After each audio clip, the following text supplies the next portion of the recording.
ഇന്ന് നമ്മുടെ കൂടെ ഉള്ളത് ക്യൂൺബി ഹെൽത്ത് കെയറിലെ chief medical officer doctor Bhagya ma'am ആണ്.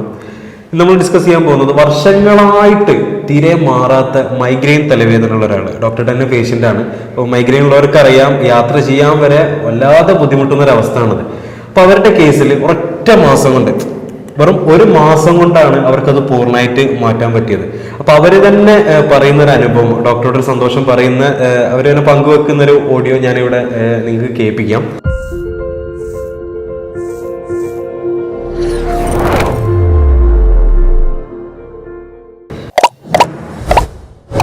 അതെ, ഫസ്റ്റ് മാസം തന്നെ നല്ല മാറ്റമുണ്ട്. അപ്പൊ അതിനുശേഷം ഒറ്റ പ്രാവശ്യം വന്നിട്ടില്ല. പിന്നെ മരുന്നുണ്ടായത് കൊണ്ട് വർഷമായിട്ട് ഇപ്പൊ മരുന്നൊക്കെ കഴിഞ്ഞു.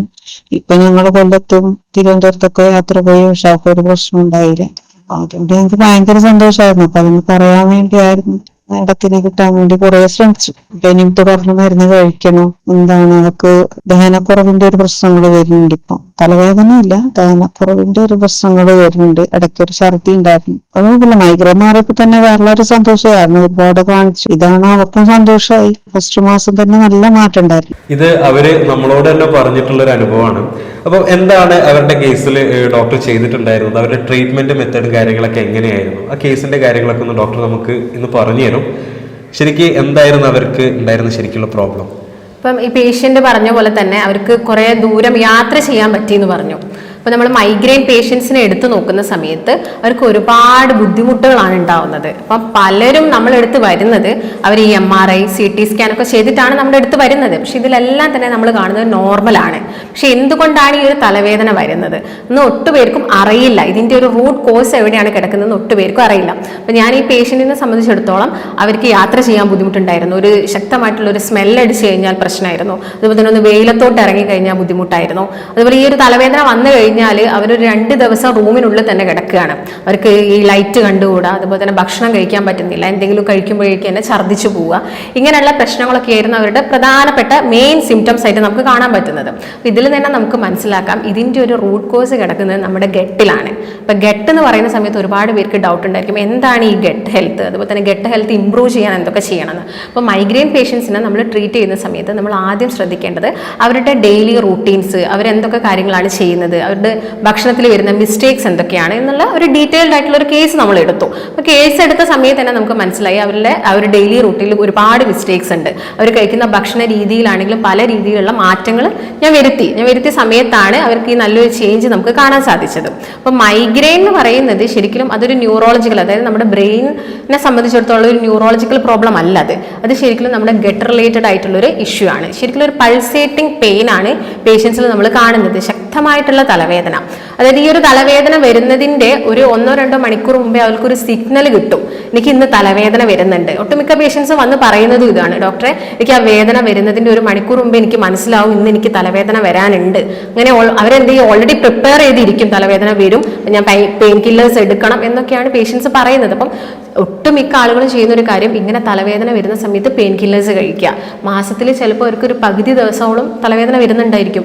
15 ഡേയ്സും അവർ പെയിൻ കില്ലേഴ്സ് കഴിക്കുന്ന ഒരുപാട് വ്യക്തികളുണ്ട്. അപ്പം അങ്ങനെയുള്ള കാര്യങ്ങളൊക്കെ നമുക്ക് മാറ്റി നിർത്തുകയാണ് വേണ്ടത്. അപ്പം ഇതിനെ ഞാൻ നേരത്തെ പറഞ്ഞ പോലെ തന്നെ ആ കോസിനുള്ള ട്രീറ്റ്മെന്റ് നമ്മൾ കൊടുക്കണം. അപ്പം ഗട്ട് ഹെൽത്ത് എന്താണെന്ന് ചോദിക്കുന്ന സമയത്ത് ഒരുപാട് പേർക്കുള്ള ഡൗട്ടിൽ ആദ്യം തന്നെ നമുക്ക് അതൊന്ന് ക്ലിയർ ചെയ്യാം, എന്താണ് ഗട്ട് ഹെൽത്ത്.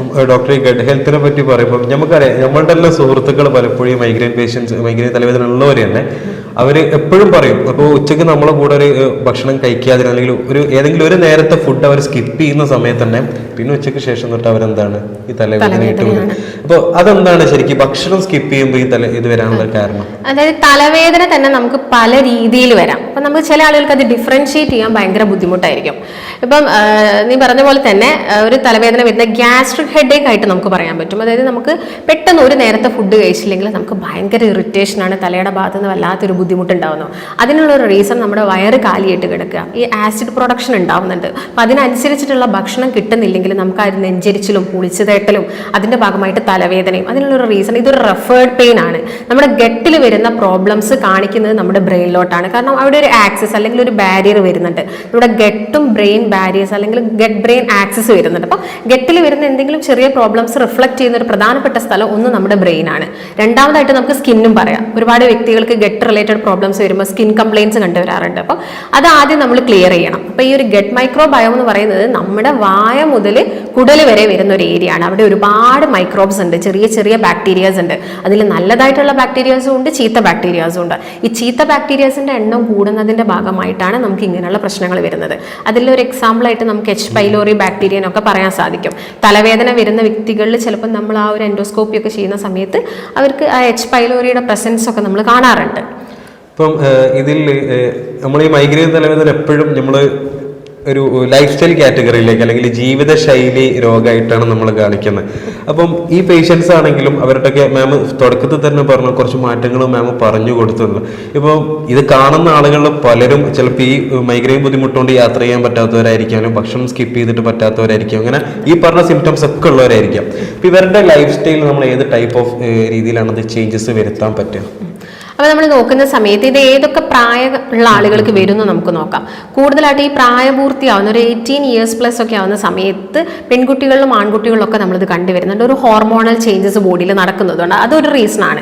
പിന്നെ ഒരു റീസൺ എന്ന് പറയുന്നത് നമ്മുടെ ഫുഡിൽ വന്ന മാറ്റങ്ങളാണ്. നമ്മൾ ഒരുപാട് ഈ ഒരു എച്ച് പൈലോറി ബാക്ടീരിയാസിൻ്റെ ഒക്കെ ഗ്രോത്ത് കൂട്ടുന്നത് അല്ലെങ്കിൽ അസിഡിക് നേച്ചറുള്ള ഫുഡുകൾ കൂടുതലായിട്ട് കഴിക്കുന്നതൊക്കെ നമുക്ക് തലവേദന വരാനുള്ള വലിയൊരു റീസൺ ആണ്. അതുപോലെ തന്നെ ഗട്ട് ഇംപ്രോപ്പർ ആക്കുന്ന ഭക്ഷണങ്ങൾ കഴിക്കുന്നത്, അതാണ് ഞാൻ നേരത്തെ പറഞ്ഞ ഫുഡ് ചേഞ്ചസ് വന്നു എന്ന്.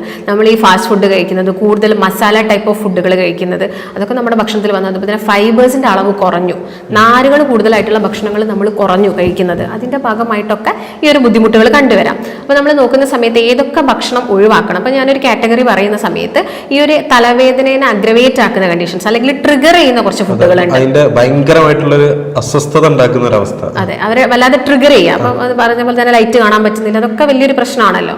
അപ്പം അവർ കുറച്ചൊക്കെ ഒഴിവാക്കേണ്ട കുറച്ച് ഭക്ഷണത്തിലാണ്. ഇപ്പോൾ എച്ച് പൈലോറി ബാക്ടീരിയാസ് ഒക്കെയാണ് ഉള്ളതെങ്കിൽ നമ്മൾ ഈ വൈറ്റ് റൈസ് ഒഴിവാക്കുക തന്നെ വേണം. വൈറ്റ് റൈസ് വലിയൊരു വില്ലൻ തന്നെയാണ്. അതിനുള്ള റീസൺ ഇതിനകത്തൊരു നിക്കൽ മിനറൽ ഉണ്ട്. ഈ ഒരു മിനറൽ കാരണം ഈ ഒരു എച്ച് പൈലോറി ബാക്ടീരിയാസിന്റെ ഗ്രോത്ത് കൂടും. അതുപോലെ തന്നെ നിങ്ങൾ സോയ പ്രൊഡക്റ്റുകൾ കൂടുതലായിട്ട് കഴിക്കുന്നുണ്ടെങ്കിലൊക്കെ ഇതിന്റെ ഗ്രോത്ത് കൂടാനുള്ള ചാൻസസ് ഉണ്ട്. ചോക്ലേറ്റ് അമിതമായിട്ട് കഴിക്കാം. ചില പേഷ്യൻസ് എൻ്റെ അടുത്ത് വന്ന് പറഞ്ഞിട്ടുണ്ട്, ഡോക്ടർ എനിക്ക് ചോക്ലേറ്റ് ഭയങ്കര ഇഷ്ടമാണ്, പക്ഷേ ചോക്ലേറ്റ് കഴിക്കുമ്പോഴേക്കും എനിക്ക് തലവേദന വരുന്നു. അമിതമായിട്ട് കഴിക്കുമ്പോൾ വരുന്നു. കൂടുതലായിട്ട് കഴിക്കാൻ നിങ്ങളൊരു ഫുൾ ചോക്ലേറ്റ് ഒക്കെ കഴിക്കുന്ന സമയത്ത് ഈ ബുദ്ധിമുട്ട് വരാനുള്ള ചാൻസസ് ഉണ്ട്. അപ്പം അതിലൊക്കെ ഈ ഒരു മിനറൽ കൂടുതലായതുകൊണ്ട് ഇതിൻ്റെ ഉപയോഗം നിങ്ങൾ കുറയ്ക്കാൻ വേണ്ടി നോക്കണം. അതുപോലെ തന്നെ കുറച്ച് സ്റ്റിമുലൻസ് ഉണ്ട് ഈ കോഫിയിൽ വരുന്ന കഫീനൊക്കെ. അപ്പം കോഫി ഒന്ന് കൂടുതലായിട്ട് കഴിക്കുന്നത്, അതുപോലെ മസാല കൂടുതലായിട്ട് കഴിക്കുന്നത്. മാം ഈ കോഫിന്റെ കാര്യം പറഞ്ഞപ്പം ഇപ്പം മൈഗ്രെയിൻ തലവേദന ഉള്ള ആളുകൾ ആദ്യം ഓടി ചെല്ലുന്ന തരത്തിലുള്ള ഒരു കഫേയിൽ പോയിട്ട് ഒരു എക്സ്പ്രസോ അല്ലെങ്കിൽ ഒരു കോഫിയൊക്കെ കഴിച്ചതിൽ ആശ്വാസം റിലീഫ് ഉണ്ട് എന്നാണ് പലരും കരുതുന്നത്. ശരിക്കും അതെന്താണ് കോഫിയിലെ ഇത് ശരിക്കും ഇതിന് മൈഗ്രെയിൻ തലവേദന കൂട്ടാനാണോ കാരണമാവുന്നത്? അതെ, കോഫി നമ്മൾ കഴിക്കുന്ന സമയത്ത് ഞാൻ പറഞ്ഞല്ലോ കഫീൻ എന്ന് പറയുന്നത്. ഈ കഫീൻ വെച്ച് നോക്കുന്ന സമയത്ത് നമ്മളെ ഗട്ട് ഹെൽത്ത് ഇംപ്രോപ്പർ ആക്കും, അവിടെ ഇൻഫ്ലമേഷൻസ് വരുത്താൻ കാരണമാവും. അതുപോലെ തന്നെ നമ്മുടെ ശരീരത്തിനകത്തോട്ട് വരുന്ന പല വൈറ്റമിൻസിന്റെയും മിനറൽസിന്റെ ഒക്കെ അബ്സോർപ്ഷൻ ബ്ലോക്ക് ചെയ്യുന്നുണ്ട് ഈ കഫീന്. അതുകൊണ്ടാണ് ഇത് കൂടുതലായിട്ട് നിങ്ങളോട് കഴിക്കരുത് എന്ന് പറയുന്നത്, കുട്ടികൾക്ക് കൂടുതലായിട്ട് കൊടുക്കരുത് എന്നൊക്കെ പറയുന്നത്. അപ്പം അതിന്റെ ഉപയോഗം നിങ്ങൾക്കുണ്ട്. അതുപോലെ തന്നെ ഐസ്ക്രീംസ് കൂടുതൽ കഴിക്കാം, അതും ഈ ഒരു തലവേദനയായിട്ട് റിലേറ്റഡ് ആണ്. അപ്പം അതിനകത്ത് വരുന്ന ഷുഗറും കാര്യങ്ങളൊക്കെ, അപ്പം അതൊന്നും ഒഴിവാക്കണം. അതുപോലെ തന്നെ റോ വെജിറ്റബിൾസ് ആൻഡ് സാലഡ്സ്, നമ്മൾ കുക്ക് ചെയ്യാതെ കഴിക്കുന്ന വെജിറ്റബിൾസിൽ നിന്നൊക്കെ നമുക്ക് ഈ ഒരു ബാക്ടീരിയാസിന്റെ ഗ്രോത്ത് ഒക്കെ ഇത് കൂട്ടും. അപ്പം നല്ല ബാക്ടീരിയാസിന്റെ എണ്ണം കുറഞ്ഞു കഴിഞ്ഞാൽ നമ്മുടെ ഗട്ട് ഹെൽത്ത് എന്തായി ഇംപ്രോപ്പറായി. അതിന്റെ ഭാഗമായിട്ട് നിങ്ങൾക്ക് മൈഗ്രെയിൻ വരാനുള്ള ചാൻസസ് വളരെയധികം കൂടുതലാണ്. ഇപ്പം ഡോക്ടർ ഇപ്പോൾ ഡിസ്കസ് ചെയ്തതിൽ ഒഴിവാക്കേണ്ട ഫുഡുകൾ, ഇപ്പോൾ എച്ച് പൈലോറി ഇതിനൊക്കെ കാരണമാവുന്ന ഫുഡുകൾ ഏതൊക്കെയാണെന്നുള്ളതൊക്കെ ഡോക്ടർ വളരെ ഡീറ്റെയിൽ ആയിട്ട് തന്നെ പറഞ്ഞു. അതിന്റെ കൂടെ തന്നെ ഇവർക്ക് ഇപ്പം ഇത് വീഡിയോസ് കാണുന്ന ആളുകൾക്ക് ചോദിക്കാനുള്ള സാധനം ഇപ്പോൾ ഒഴിവാക്കേണ്ടതല്ലേ പറഞ്ഞിട്ടുള്ളൂ, ഇനി കഴിക്കേണ്ടത് എന്തൊക്കെയാണെന്നുള്ളതും കൂടി ഡോക്ടർ പറഞ്ഞു തന്നാലേ നമുക്കത് ഫോളോ അപ്പ് ചെയ്യാൻ പറ്റുമെന്ന് വിചാരിക്കുന്നവരായിരിക്കും പലരും. അപ്പൊ അതെന്തൊക്കെയാണെന്നുള്ളതൊന്ന് അപ്പോൾ വൈറ്റ് റൈസ് ഒഴിവാക്കാൻ പറഞ്ഞെന്നുണ്ടെങ്കിൽ നമുക്ക് എന്താണെങ്കിലും അതിനൊരു ഓപ്ഷൻ വേണം. നമ്മളെല്ലാവരും ഉച്ചയ്ക്ക് ചോറ് കഴിക്കുന്നവരൊക്കെ ആയിരിക്കും. അപ്പോൾ അതിന് പകരമായിട്ട് നമുക്ക് കഴിക്കാൻ പറ്റുന്നതാണ് ബ്രൗൺ റൈസ്, തവിടുള്ള അരി. അപ്പോൾ മറ്റെന്തെങ്കിലും ആരോഗ്യ പ്രശ്നങ്ങളുള്ള വ്യക്തികളാണെങ്കിലും അവരുടെ ഹെൽത്തിനാണെങ്കിലും ഏറ്റവും ബെസ്റ്റ് ആയിട്ടുള്ള ഒരു ഓപ്ഷനാണ് ബ്രൗൺ റൈസ് എന്ന് പറയുന്നത്. Especially diabetes patient. അതെ അതെ, അതുപോലെ തന്നെ വെയിറ്റ് കുറയ്ക്കേണ്ട വ്യക്തികൾക്കൊക്കെ ചിലപ്പോൾ അവർക്ക് ചോറ് അങ്ങോട്ട് ഒഴിവാക്കാൻ ഒരു പാടാണ്. നമ്മളെ സംബന്ധിച്ചിടത്തോളം വെള്ളരി കഴിച്ചുകൊണ്ടിരിക്കുമ്പോൾ പെട്ടെന്ന് ചോറ് ഒഴിവാക്കുക എന്ന് പറയുമ്പോൾ നമുക്കൊരു ബുദ്ധിമുട്ടുള്ളൊരു കാര്യമാണ്. അവർക്ക് പറ്റിയൊരു ഓപ്ഷനാണ് ബ്രൗൺ റൈസ് എന്ന് പറയുന്നത്. ഇപ്പോൾ കുത്തരി ആകുമ്പോൾ കുറച്ചും കൂടി നല്ലതാണ്, അത് നല്ലൊരു ഓപ്ഷനാണ്. അതുപോലെ തന്നെ വെജിറ്റബിൾസും ഫ്രൂട്ട്സും ഒക്കെ ആണെങ്കിൽ നിങ്ങൾക്ക് ധാരാളം കഴിക്കാം. ഇപ്പോൾ വെജിറ്റബിൾസിൻ്റെ കേസ് ഞാൻ പറഞ്ഞത്, അത് നിങ്ങൾ നന്നായിട്ട് കുക്ക് ചെയ്തിട്ട് അതിൻ്റെ വെള്ളം കളഞ്ഞതിന് ശേഷം മാത്രം യൂസ് ചെയ്യുക. പിന്നെ ഫ്രൂട്ട്സ് ഒക്കെ തന്നെ എല്ലാ രീതിയിലുള്ള ഫ്രൂട്ട്സുകളും നിങ്ങൾ കഴിക്കുക. പക്ഷെ ശ്രദ്ധിക്കേണ്ട ഒരു പ്രധാനപ്പെട്ട കാര്യം, വൈറ്റമിൻ സി റിച്ച് ആയിട്ടുള്ള അധികം പുളിയുള്ള ഫ്രൂട്ട്സുകൾ നിങ്ങൾ വെറും വയറ്റിൽ കഴിക്കാതിരിക്കാം. കാരണം നമ്മൾ ഈ ഒരു മൈഗ്രെയിൻ ഹെഡേക്ക് എടുക്കുന്ന സമയത്ത് തന്നെ നമ്മൾ അസിഡിറ്റി ആയിട്ട് നമുക്കിത് ഒന്ന് യോജിപ്പിക്കാൻ പറ്റും. അച്ചാറ് കൂടുതലായിട്ട് കഴിക്കുന്നവർക്ക് ഈ പ്രശ്നം വരും. അതെ, അച്ചാറിൻ്റെ അകത്ത് വിനാഗിരി ഒക്കെ കൂടുതലായിട്ട് ഇടുന്നുണ്ടല്ലോ, അപ്പോൾ അത് നമ്മുടെ ഗട്ട് ഹെൽത്തിനെ ഇംപ്രോപ്പർ ആക്കുന്നതാണ്. അതുപോലെ തന്നെ ഇപ്പോൾ ഞാൻ നേരത്തെ പറഞ്ഞല്ലോ അസിഡിറ്റി, അതിൽ തന്നെ ഹൈപ്പർ അസിഡിറ്റി ആയിട്ടും കാണിക്കാം, ഹൈപ്പോ അസിഡിറ്റി ആയിട്ടും കാണിക്കാം. അപ്പോൾ ഹൈപ്പർ അസിഡിറ്റി ആവുന്ന സമയത്താണ് ഈ HCl കൂടുകയും അതിൻ്റെ ഭാഗമായിട്ട് നെഞ്ചരിച്ചിൽ പുളിച്ചുതട്ടൽ പോലുള്ള പ്രശ്നങ്ങൾ. ഹൈപ്പോ അസിഡിക് കേസസ് നോക്കുകയാണെങ്കിൽ കൂടുതലായിട്ടും ഗ്യാസിൻ്റെ ബുദ്ധിമുട്ടുകളായിരിക്കും. വയറ് വീർത്ത് വരിക, അവർക്ക് നല്ല രീതിയിലുള്ള ഗ്യാസിൻ്റെ പ്രശ്നങ്ങൾ, കോൺസ്റ്റിപ്പേറ്റഡ് ആവുക, മലബന്ധം വരിക, ബുദ്ധിമുട്ടുകളൊക്കെയാണ് ഈ മൈഗ്രെയിൻ പേഷ്യൻസ് നമ്മളടുത്ത് വന്ന് പറയുന്നത്. അപ്പം കൂടുതലും നമ്മൾ അവരുടെ ഒരു സിംറ്റംസ് ലക്ഷണവും നോക്കുന്ന സമയത്ത് കൂടുതലും അവർക്ക് ഈ ഒരു ആമാശയം അല്ലെങ്കിൽ ദഹനേന്ദ്രിയ വ്യവസ്ഥ ഒരു ഇംപ്രോപ്പർ ആവുന്ന സിംറ്റംസ് ആണ് കാണിക്കുന്നത്. അതിപ്പോ നമ്മൾ നേരത്തെ കേട്ട വോയിസിലും അവർ കൃത്യമായിട്ട് പറഞ്ഞിട്ടുണ്ട് ദഹനത്തിന്റെ പ്രശ്നവും ഈ കാര്യങ്ങളൊക്കെ കൂടിയാണ് ഇതിന് കണക്റ്റഡ് ആയിട്ടുള്ളത് എന്നുള്ളത്. അപ്പം ശരിക്കും അത് ഇവരുടെ കേസിൽ തന്നെ നമ്മളെടുത്ത ട്രീറ്റ്മെന്റ് തന്നെ പൂർണ്ണമായിട്ട് മാറ്റാൻ പറ്റും എന്നുള്ളത് നമുക്ക് തീർച്ചയായിട്ടും പൂർണ്ണമായിട്ട് മാറ്റാൻ പറ്റുന്ന കേസ് തന്നെയാണ്, പറ്റാത്തതൊന്നുമല്ല. പിന്നെ നമ്മൾ ഭക്ഷണം സ്കിപ്പ് ചെയ്യുന്ന സമയത്ത് അല്ലെങ്കിൽ ഭക്ഷണം ടൈം തെറ്റിക്കഴിഞ്ഞാലൊക്കെ മൈഗ്രെയിൻ തലവേദന വരാറുണ്ട്. ഈ മൈഗ്രെയിൻ ഉള്ള ആളുകൾക്ക് തന്നെ ഇവരുടെ ശരിക്കും ഭക്ഷണക്രമം അല്ലെങ്കിൽ സമയം എങ്ങനെയാണ് അവർ മാനേജ് ചെയ്യേണ്ടത്? അതായത് നിങ്ങളൊരു 5 hours മുകളിലോട്ട് നിങ്ങൾ ഭക്ഷണം കഴിക്കാതിരിക്കരുത്. അതായത് ഇൻ ബിറ്റ്വീൻ 5 hours ഉള്ളിൽ തന്നെ നിങ്ങൾ ഫുഡ് കഴിച്ചിരിക്കണം. ഇപ്പോൾ രാവിലെ ബ്രേക്ക്ഫാസ്റ്റ് കഴിച്ച് നിങ്ങളൊരു 7 o'clock അല്ലെങ്കിൽ 8 ഒക്കെ കഴിക്കുന്നുണ്ടെങ്കിൽ നിങ്ങൾക്ക് ആ ഉച്ച വരെ ഒരു വലിയൊരു ഗ്യാപ്പ് വരുന്നുണ്ടെങ്കിൽ ഇൻ ബിറ്റ്വീൻ 11 ഒക്കെ ആവുന്ന സമയത്ത് അല്ലെങ്കിൽ 10 ആവുന്ന സമയത്ത് നിങ്ങൾക്ക് ചെറിയ രീതിയിൽ എന്തെങ്കിലുമൊക്കെ കഴിക്കാം. അതിപ്പോൾ നട്ട്സ് ആയിട്ട് കഴിക്കുകയോ അല്ലെങ്കിൽ ഒരു സംഭാരം കുടിച്ചാൽ മതി. സംഭാരം എന്ന് പറയുമ്പോൾ നല്ലൊരു പ്രോബയോട്ടിക്കും കൂടിയാണ്. ഗട്ട് ഹെൽത്ത് ഇംപ്രൂവ് ചെയ്യാൻ ഏറ്റവും ബെസ്റ്റ് ആയിട്ടുള്ള 2 മെയിൻ ആൾക്കാർ, ഒന്ന് പ്രോബയോട്ടിക്സും നല്ല പ്രീ ഫൈബേഴ്സും ആണ്. അപ്പോൾ ഇതിൽ തന്നെ ഒരു സംഭാരം കുടിക്കുന്നുണ്ടെങ്കിൽ തന്നെ നിങ്ങൾക്കൊരു നല്ലൊരു ആശ്വാസം കിട്ടും. 2 നട്ട്സും ഉൾപ്പെടുത്തുക. പിന്നെ ഉച്ചയ്ക്ക് ചോറ് കഴിക്കുക, വൈകുന്നേരം ഒരു ഈവനിങ് ഒക്കെ ആകുമ്പോൾ എന്തെങ്കിലും ചെറിയൊരു സ്നാക്സ്. ഇതൊക്കെ നിങ്ങൾ ശ്രദ്ധിക്കേണ്ടത് ഹെൽത്തി ആയിരിക്കണം. ഡോക്ടർ ഒരു 6 നേരം ഫുഡ് കഴിക്കാൻ പറഞ്ഞിട്ടുണ്ടെന്ന് കരുതിയിട്ട് നിങ്ങൾ അനാവശ്യമായിട്ട് എടുത്ത് കഴിക്കരുത്. ഹെൽത്തി ആയിട്ടുള്ള കാര്യങ്ങൾ ഉൾപ്പെടുത്തുക. ഈ സമയത്തിന്റെ കാര്യം എല്ലാവരും നല്ലോണം ശ്രദ്ധിക്കണം. കാരണം പണ്ടാരോ പറഞ്ഞതുപോലെ മരുന്ന് പോലെ ഭക്ഷണം കഴിച്ചിട്ടില്ലെങ്കിൽ ഭക്ഷണം പോലെ നമ്മൾ മരുന്ന് കഴിക്കേണ്ടിരുന്നു പറഞ്ഞിട്ടുണ്ട്. അപ്പൊ അതൊക്കെ ഇതിന് കാരണമാണ്. ഇപ്പം മൈഗ്രെയിൻ്റെ കേസിൽ തലവേദനകൾ ഉള്ളവരുണ്ട്. സാധാരണ ഇടയ്ക്കിടയ്ക്കൊക്കെ തലവേദന വരാറുണ്ട്, അല്ലെങ്കിൽ എപ്പോഴെങ്കിലും തലവേദന വരാറുണ്ട്. എല്ലാ തലവേദനയും മൈഗ്രെയിൻ ആണോ, അല്ലെങ്കിൽ മൈഗ്രെയിൻ്റെ ശരിക്കുള്ളതാണോ തലവേദന? അതെങ്ങനെയാണ് നമുക്കത് മനസ്സിലാക്കാൻ പറ്റുക? ഒരു മൈഗ്രെയിൻ തലവേദന നമുക്ക് ഇങ്ങനെ മനസ്സിലാക്കി എടുക്കാൻ പറ്റും? ഒരുപാട് പേഷ്യൻസ് തലവേദനയായിട്ട് വരാറുണ്ട്. പക്ഷെ ചില ആളുകൾ നമുക്ക് ആ സിംറ്റംസ് തന്നെ മനസ്സിലാക്കാൻ പറ്റും. നമ്മൾ അവരോട് ചോദിക്കും, നിങ്ങൾ കുനിയുന്ന സമയത്ത് നിങ്ങൾക്ക് തല ഭയങ്കര ഒരു ഹെവിനെസ് ഫീൽ ആവുന്നുണ്ട്. പിന്നെ അവരുടെ നാച്ചർ ഓഫ് വർക്ക്, അവർ എന്ത് ജോലിയാണ് ചെയ്യുന്നത്, കണ്ടിന്യൂസ് ആയിട്ട് ഇങ്ങനെ ഒരു ഗാഡ്ജറ്റ്സിന്റെ മുമ്പ് തന്നെ ഇരുന്ന് വർക്ക് ചെയ്യാണോ, അത് വേറെ യാതൊരു തരത്തിലുള്ള മൂവ്മെന്റ്സ് ഒന്നും കഴുത്തിന് വരുന്നില്ല, അങ്ങനെയൊക്കെ വരുന്നുണ്ടെങ്കിൽ നമുക്ക് തലവേദനയെ തന്നെ കാറ്റഗറൈസ് ചെയ്യാൻ പറ്റും. അതിൽ മെയിൻ ആയിട്ടുള്ളതാണ് സൈനസൈറ്റിക് ഹെഡേക്ക്. സൈനസൈറ്റിക് ഹെഡേക്ക് ആവുന്ന സമയത്ത് കൂടുതലും അവർക്ക് ഈ സൈനസുകൾ, ഈ വായു അറകൾ എവിടേക്കാണോ ഉള്ളത് അവിടെയൊക്കെ കൂടുതലായിട്ടും കഫം കെട്ടിക്കിടക്കുകയും അതിന്റെ ഭാഗമായിട്ട് ഹെഡേക്ക് വരും. അതായത് നമ്മുടെ പുരുകത്തിന്റെ മുകളിലായിട്ട്, മൂക്കിന്റെ 2 വശങ്ങളിലായിട്ട്, ഈ ഒരു മാക്സിലറി റീജിയനിലൊക്കെ കൂടുതലും സൈനസ് ഉണ്ട്. അപ്പം അത് അവിടെ കഫം കെട്ടിക്കിടക്കുന്ന സമയത്ത് നിങ്ങൾക്ക് ഒരു ഹെവിനെസ്സും, തല പൊക്കാൻ പറ്റുന്നില്ല, തുമ്മൽ, അലർജിക്, ആ ഒരു ഇഷ്യൂസ് ഒക്കെ കൂടുതലായിട്ട് കാണും. അതാണ് സൈനസൈറ്റിക്. രണ്ടാമതായിട്ട് നമുക്ക് ക്ലസ്റ്റർ ഹെഡേക്കിനെ പറയാം. ക്ലസ്റ്റർ ഹെഡേക്ക് എന്ന് പറയുമ്പോൾ കൂടുതലായിട്ടും സ്ക്രീൻ ടൈമിന്റെ, അതായത് അവിടെ സ്പെൻഡ് ചെയ്യുന്ന വ്യക്തികൾ അല്ലെങ്കിൽ കൂടുതൽ ഗാഡ്ജറ്റ്സ് യൂസ് ചെയ്യുന്ന ആളുകൾ, അപ്പോൾ അവർക്ക് ആ ഒരു നെർവ്സും കാര്യങ്ങളുടെ ഒക്കെ ഒരു ടെൻഷൻ കാരണം വരുന്നത് ക്ലസ്റ്റർ ഹെഡേക്ക് ആണ്. പിന്നെ ടെൻഷൻ ഹെഡേക്ക് എന്ന് പറഞ്ഞാൽ വേറൊരു വിഭാഗമുണ്ട്. അതെന്ന് പറയുന്നത് ഈ നെർവ്സിന്, ഫോർഹെഡിലുള്ള നെർവ്സിനൊക്കെ വരുന്ന സ്ട്രെസ്സിന്റെ ഭാഗമായിട്ട് വരുന്നതാണ് ടെൻഷൻ ഹെഡേക്ക്. ഇതുപോലെ തന്നെ വരുന്ന ഒരു കാറ്റഗറിയാണ് ഈ കഴുത്തിന്റെ ഭാഗത്തുള്ള എല്ലിന് തേയ്മാനം സംഭവിച്ചിട്ട് തലവേദന വരുന്ന വ്യക്തികളുണ്ട്. അപ്പോൾ നിങ്ങൾക്ക് അത് ഡിഫറൻഷിയേറ്റ് ചെയ്യാൻ പറ്റണം എന്തിന്റെ ഭാഗമായിട്ടാണ്. പിന്നെ മൈഗ്രെയിൻ എന്ന് പറയുന്നത് ഇങ്ങനെ ഇടയ്ക്കിടയ്ക്ക് വരുന്നതായിരിക്കും. അതിന് ചില ആളുകൾക്ക് അസോസിയേറ്റഡ് ആയിട്ട് വോമിറ്റിംഗ് ഉണ്ടായിരിക്കും, ഈ ലൈറ്റ് കാണാൻ പറ്റാത്ത ബുദ്ധിമുട്ടുകൾ, ഗ്യാസ്ട്രിക് ഇറിറ്റേഷൻസ്, ഇടയ്ക്കിടയ്ക്ക് ഗ്യാസിന്റെ പ്രശ്നം, അസിഡിറ്റി, ഇതൊക്കെ റിലേറ്റഡ് ആയിട്ട് വരുന്നുണ്ടെങ്കിൽ അതിനെ നമുക്ക് മൈഗ്രെയിൻ ഹെഡേക്കിൽ ഉൾപ്പെടുത്താൻ സാധിക്കും.